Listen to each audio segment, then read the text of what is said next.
is what I'm actually thinking now. Wonderful contribution, Shripad and Meera, for this discussion. I hope I'll be able to bring in that another dimension. And what I'm going to talk about is primarily on artificial intelligence and machine learning. A new report predicts by 2030, as 800 million jobs could be lost worldwide because of AI or automation. Doesn't this scare us? Are you not scared? A year back, I was. I really got scared. I was wondering, I looked at a couple of articles. I read through the articles, but I could not get the hang of what was this artificial intelligence and machine learning. And then I got a call from my friend, and then we went ahead and enrolled in the IIIT Hyderabad, who offer foundation course for artificial intelligence and machine learning. It was all weekend courses for 3 months, very hectic. But I think things got unfolded a lot later. Tasks get automated. Jobs will get evolved. Job descriptions will get redefined and become relevant. What Ranga was trying to bring up in the previous session, we need to be relevant, so jobs will become relevant. You and I, as human, will need to look for other opportunities and functions where we can create an impact. Despite these fears and concerns, every technology shift has ended by creating more jobs than destroyed. We saw this happening with computers coming in. We saw this happening with internet. And now it is artificial intelligence. Good afternoon, all. It gives me an immense pleasure to be here for the consecutive second time. Thank you, Dr. Ganeshan and the entire team, who are wonderful hosts. And thank you, the Army team here. So how's the Josh? Thank you. And of course, the wonderful students who have been cooperative, who have been listening to us. Thank you very much. How's the Josh? Okay. Sir, madam. Sir is fine. Thank you. So what is AI for each one of us? AI is our analytical tool, which depends largely on data sets. Take example, the one she was talking about, Ola, right? It gives, you see the turn-by-turn driving directions which it gives you, right? It was available for us a decade back too. But now, it's become really good because of better data, big data, which he just explained now. Even if data is valid, where do you use and how do you use the model matters a lot. Yes, it is algorithms, but let's remember, friends, successful approaches will be those that recognize success does not come from algorithms, but from data wrangling. Artificial intelligence want to coexist with us. It's definitely not a competition. She brought up that point as well, very well. But it pushes us to be collaborative. It wants us to work together. And it wants to kill the silos. Take an example where the financials of a company is in Oracle. HR data is in Workday, Tally, and you have all the contract details in Excel sheets. And there are n number of Excel sheets, we know, right? As we get into the corporate, we are more into Excel sheets. So there's so much of information. Artificial intelligence, AI technologies, cannot be built in isolation from the social and practical circumstances that make them necessary. There are doctor robos which can conduct surgery. How comfortable will you be if I say that a robo would conduct your surgery? Just raise your hands. None. Not me either. But what if I tell you there's going to be a Skype in, we're going to have a doctor sitting in the mainland, assist the robo to do the operation. How many of you would be okay now? That's more scary. That's more scary? What if I tell you the robo has operated and has the experience of 5 years now and does the precision, and all the operation surgeries that is done has been successful? How many of you would like to go for it now? Look there, there's a little bit of acceptance coming in. We are in the infant stage of artificial intelligence, friends. We are getting into the path of it. Though it was way back, thought about in the year 1956, it was all in the laboratories. Now it's getting into the reality. Pathologists. Pathologists look at hundreds of slides and millions of cells every day. And what are they looking at? They want to look at those cancerous cells. They are going to detect those cancerous cells and send out the reports. Our AI researchers got there as well. They said, we are going to come up with an algorithm, a classifier, which can tell you, by looking at the pictures, right? And tell you which of those can be cancerous and which cannot be. So let's look at what AI gave the striking rate. AI gave a striking rate of 92.5%. Good? Bad? Okay? Good? Okay? Well, the human was already working at 96.6%. So do we need an AI at all? No. But look what it happened when we combined together and worked together. It was 99.5%.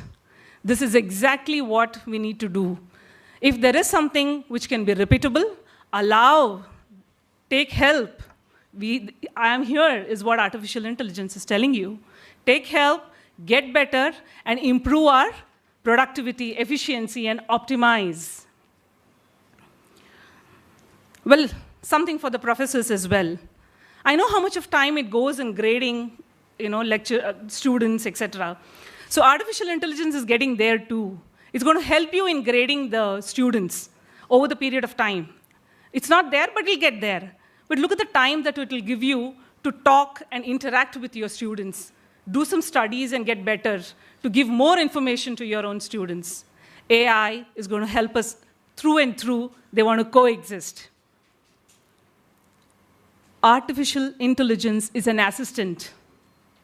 Believe me, it's a powerful assistant. However, we should allow the well-trained experts in their respective field to act and take the decision. For the simple reason that you cannot outsource principles, values, and goals. Will it be individual? Will it be organization? Let it be country and universe as a whole. Let's now look at a quick video, yeah? And then we'll get back to the second round of discussion.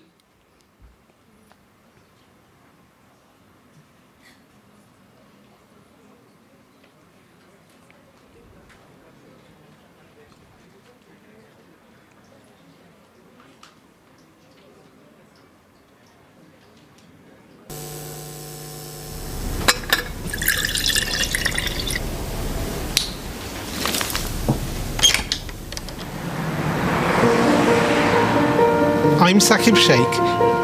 I lost my sight when I was 7, and shortly after that I went to a school for the blind, and that's where I was introduced to talking computers, and that really opened up a whole new world of opportunities. I joined Microsoft 10 years ago as a software engineer. I love making things which improve people's lives.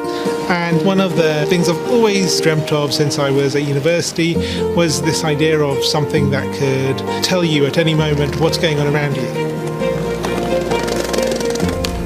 I think it's a man jumping in the air doing a trick on a skateboard.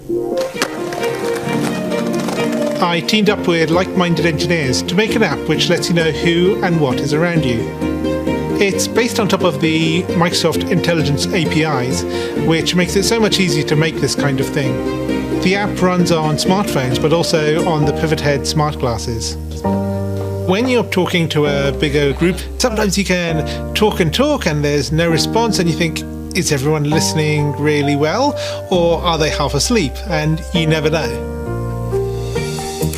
I see two faces, 40-year-old man with a beard looking surprised, 20-year-old woman looking happy. The app can describe the general age and gender of the people around me and what their emotions are, which is incredible.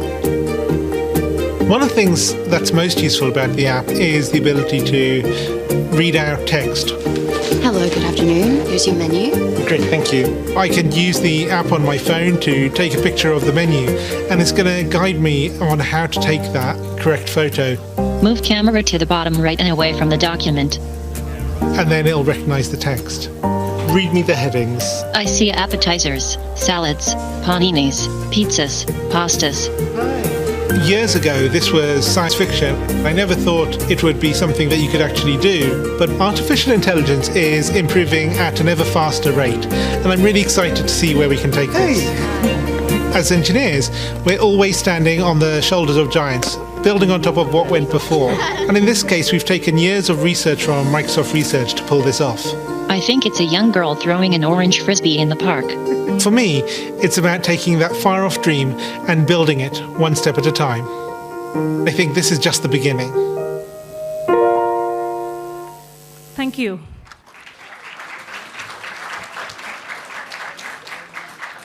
Just imagine what it can create and what happiness it can bring in a person who is not able to see. Dementia, people when they get into that state where they're not able to recognize people, if AI can assist them and tell them, look, here it's your son who has come. Look, it's your husband here. Look at the grace and dignity with what they can live with. AI will bring us a lot of this. It is definitely going to liberate us from routine work. Implementation and execution of AI will call for reviewing the return on investment, change in culture, people and skills, of course, leadership. Business leaders will need to rapidly and radically embrace and evolve the new leadership skills, managing people and intelligence both together to optimize. Mostly, the organizations are trying to reskill their employees. They're also looking at acquiring new skills. And they're trying to tie up with the academicians. They're going to talk to the startups. Importantly, because they want to look at research-oriented institutions and inculcate a culture of learning. Now, there are definitely risks associated with artificial intelligence which we should get an understanding of. Data privacy and security at all levels, from individual to organization to country. There will be issues related to data and privacy. Can we have a look at the second video by then? And then we will conclude today's talk.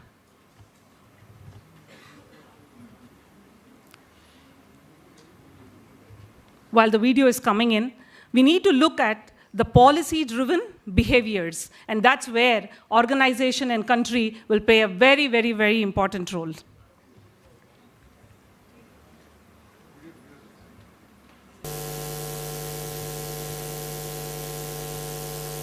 Making smoothie. Calendar. No meetings today. Remember, tandläkare at 9:30. Fire off. Fire off. Open door. Door open. Så ska vi sätta en till. Ja. Open door. Wrong voice command. Open door. Wrong voice command. Open door. Repeat that. Open door. I didn't understand that. Hey, open door. Play on the floor.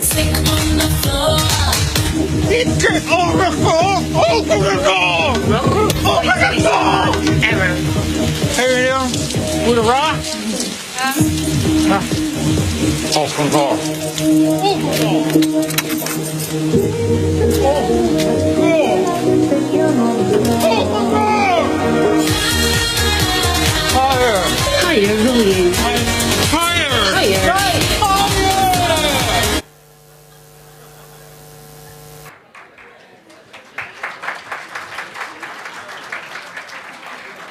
So, artificial intelligence is going to take away our jobs? Not at all. Foreseeing the risks, having a backup plan, adopting a change management process for implementation of artificial intelligence, audit of artificial intelligence, governance across AI, these are going to be the new jobs that we will come up with. 2 years ago, when Google had to censor image searches for keywords like gorilla and chimp because it returned photos of African American. We haven't forgotten that, it's just 2 years, and you will never forget that. You know the kind of dent it can create? You need to be extremely cautious as an individual, organization, and as a country. And I'm emphasizing it again and again because AI, as much as ease it can give, it can create a huge, huge dent. Google Maps, we were talking about it. And again, the Ola Caps, which has made our life very easy. And it shows you certain directions only. You tell him, probably you're the local person, and you know the route, there is a better route that you can reach that place. Has it happened to you all? Yes? Does he any time listen to you? No. This is one other thing what can happen with artificial intelligence coming in. We will ignore experience. Ignoring experience can cost us really, really hard, right? Not just that, as we get more close to the technology, we get away from the social living, human touch, and there will be lot more of job related to social work, teachers, and the skills such as empathy, communication, persuasion, personal service, problem solving, and strategic decision making are more valuable than any other time now. And those of you who are investing on it, trust me, you don't have to worry. Jobs will remain. Another incident which happened in Germany, when the police broke into an apartment after the neighbor reported of a loud music, very similar to what is happening here, early in the morning. No, it was not a party.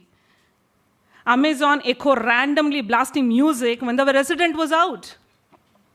And the Germans locked the resident out, and she had to play the locksmith bill as well. So friends, as business increasingly embraces AI, the stakes will only get higher, which is assisting us to solve the bigger business problem, optimize, enhance customer experience, and builds new models and platforms. AI is a new weapon, and we need to use that weapon with a lot of responsibility. How much of you believe in the Google Translate? How many of you have got it right many a times? I'm going to read something. Now let me know how good has the AI assisted me. Hello, Pune. यथा मा artificial बुद्धिमत्तांच्या काळ्यांताळा नेतृत्व बदल बाळ्यांसाठी आलो आहे या औपचारिकते बदल धन्यवाद. Well, I was trying to say hello Pune. I've come here to talk about the art of leadership in the era of artificial intelligence. Thank you for this opportunity. Did Google do justice? Thank you. Thank you for listening to me.